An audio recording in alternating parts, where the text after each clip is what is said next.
Hey guys, in this video I wanted to talk about the effects of cascading in League of Legends.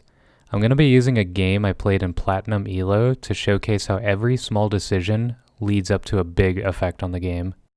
As the minions arrive, I take note of three things. 1. Shen arrived at the same time as his minions, which lets me know he did not leash for his jungler, making the likelihood of Graves being topped very low. 2. Their bot lane has not shown up to lane, indicating that they are most likely leashing for their jungler. 3. Our jungler is starting blue, which means she's going from bot side to top side jungle. This means her options after clearing topside are contesting Scuttle Crab, invading the enemy jungle, or ganking for one of the solo lanes. With this information, I can make my decision on where I want my wave to be.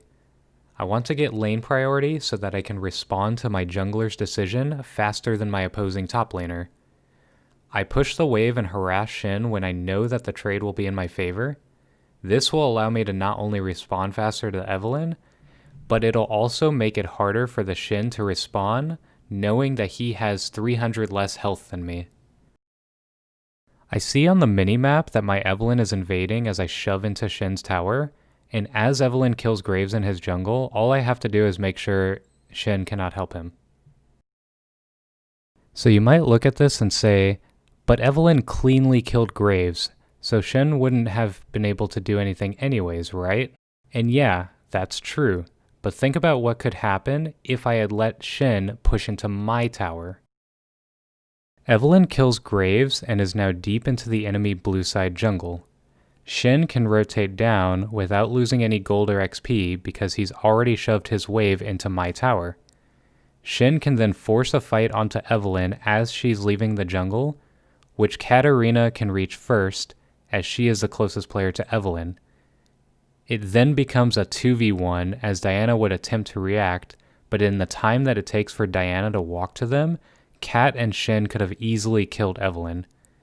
Meanwhile, I'm in the top lane, and I have to decide whether I want to lose a wave or two of gold and XP for the potential to maybe get a kill at best and assist or no kill at worst, which has a lower net gain in potential XP and gold than the wave that I lose for responding to that play.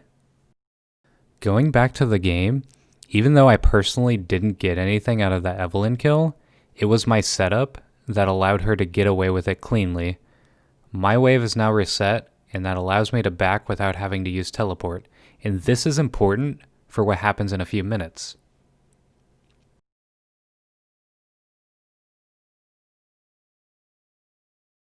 I know that Shen is about to hit 6 because I'm about to hit 6, and when I last left the lane, we roughly had the same amount of XP.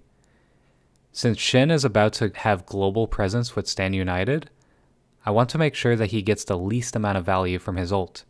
So I try to take trades whenever possible to make sure that he doesn't have good health if he does decide to ult across the map. Right here, he makes a really bad mistake attempting to fight me in a giant wave, and I punish him for it really hard. I know that I have the potential to kill him here if I hookshot straight at him, and he knows that too, which is why he blows flash when I go onto the wall. But I don't know where Graves is. He could be baiting me to run right into him, so I just back off, knowing that I've already completed my main goal, which was to devalue his ult. Now I want to make sure that Shen stays low health, but I don't want to be on the wave because the potential for Graves to show up and murder me is way too high. So I'm just going to sit in the bush and watch what Shen does. If he tries to ult, I can walk up and stop him from teleporting with hookshot and potentially kill him as well.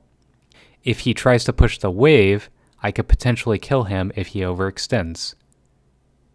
Shen decides to push, and even though I narrowly miss out on a kill, it leaves me in a great spot because he's at 200 HP, so even if he tried to ult for a save, he can't use it aggressively. So I immediately back, knowing that if he were to ult right this second, he would be way too low to do anything, and I could just use my TP to counter. Sure enough, this is exactly what happens. Our Alistar dies, but Shen is too low to stay in the front, We almost instantly pick off their Janna as the entire enemy team runs into the lane. Katarina blinks in, I lock her into my ults to stop her from jumping into Vayne a second time, and Evelynn comes in and ults, instantly killing Shin in the process, and by this point, our Diana can just come in and clean up the fight. This fight could have potentially gone way differently had Shin not blown Flash earlier, and had he not taken so much damage in lane. There's also a chance that we would have won the fight regardless, but it was my early decision making that gave us the better odds in the end. If you guys like this type of content, let me know in the comments below.